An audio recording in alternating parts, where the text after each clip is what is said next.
Hello সবাইকে, চলো আজ তোমাদের সাথে শেয়ার করি আমার করা একটা নেইল এক্সটেনশনের ভিডিও।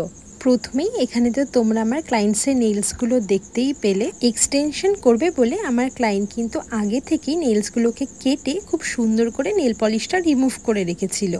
এক্সটেনশন করার জন্য আমি প্রথমেই ক্লায়েন্টসের নেইলের কিউটিক্যাল পোর্শনটাকে খুব ভালো করে কিউটিক্যাল পুশার দিয়ে পুশ করে নেব। এরপরে ড্রিলারের পেন্সিল বিটের সাহায্যে আমি ক্লায়েন্টের কিউটিক্যাল পোর্শনে যে ডেড সেলসগুলোকে থাকে সেগুলোকে খুব ভালো করে রিমুভ করে নেব।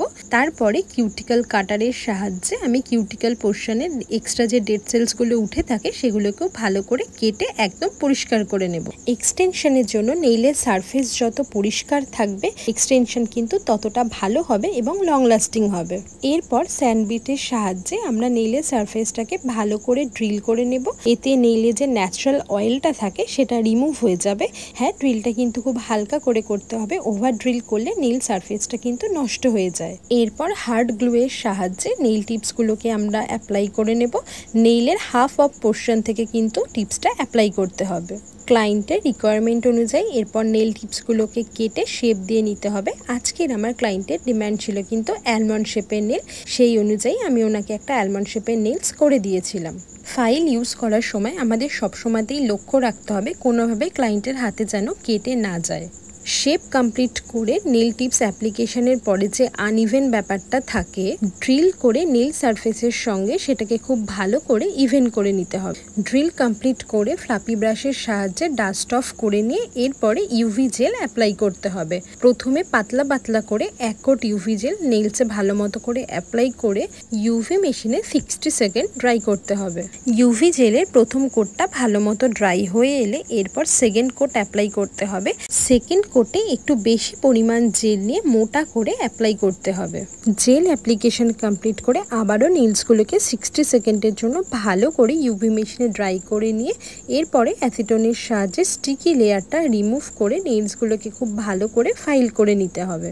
ফাইল করার ফলে জেল অ্যাপ্লিকেশনের পরে নেলসের যে আনইভেন ব্যাপারটা থাকে সেটা কিন্তু একদম ইভেন হয়ে যায়। পলিশ অ্যাপ্লিকেশনের জন্য প্রথমে রাবার বেস কোট নিয়ে সেটাকে ভালো করে নেলসে অ্যাপ্লাই করে 60 সেকেন্ড ড্রাই করে নিয়েছিলাম।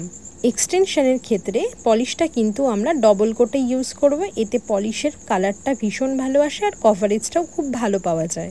যেহেতু আমার ক্লায়েন্টসের ডিমান্ড ছিল একটা ক্রোম অমব্রে নেলস, সেই মতোই আমি প্রথমে পলিশটাকে দু কোটে ভালোভাবে অ্যাপ্লাই করে ড্রাই করে নিয়ে হিলসে ডায়মন্ড শাইন টপ কোটটা নেলসে ভালো করে অ্যাপ্লাই করে ড্রাই করে নিয়েছিলাম। পলিশ অ্যাপ্লিকেশনের পর শাইন টপ কোট ইউজ করে ইউভি ল্যাম্পে ড্রাই করে নিয়ে তারপরে কিন্তু আমরা ক্রোমটা অ্যাপ্লাই করব। এতে ক্রোমের অ্যাপ্লিকেশনটা একদম প্রপার হয় এবং খুব ভালো একটা শাইন আসে।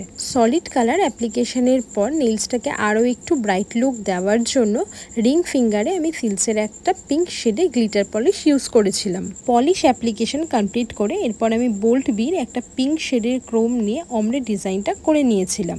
এরপর আরও একবার সিলসের ডায়মন্ড শাইন টপ কোটটা অ্যাপ্লাই করে এক্সটেনশনটা কমপ্লিট করেছিলাম। আমার দেখানো স্টেপগুলো ফলো করে তোমরা কিন্তু খুব সহজেই জেল এক্সটেনশন করতে পারবে। আমার আজকে নেল এক্সটেনশনের টিউটোরিয়াল ভিডিওটা তোমাদের কেমন লাগলো জানিও। আমাদের পরবর্তী নেল এক্সটেনশনের ব্যাচ শুরু হচ্ছে আগস্ট থেকে। যারা যারা অ্যাডমিশন নিতে চাও আমার সাথে যোগাযোগ করো। ভিডিওটা ভালো লাগলে লাইক কমেন্ট করে দিও। সবাই ভালো থেকো, দেখা হবে নেক্সট ভিডিওতে। টাটা।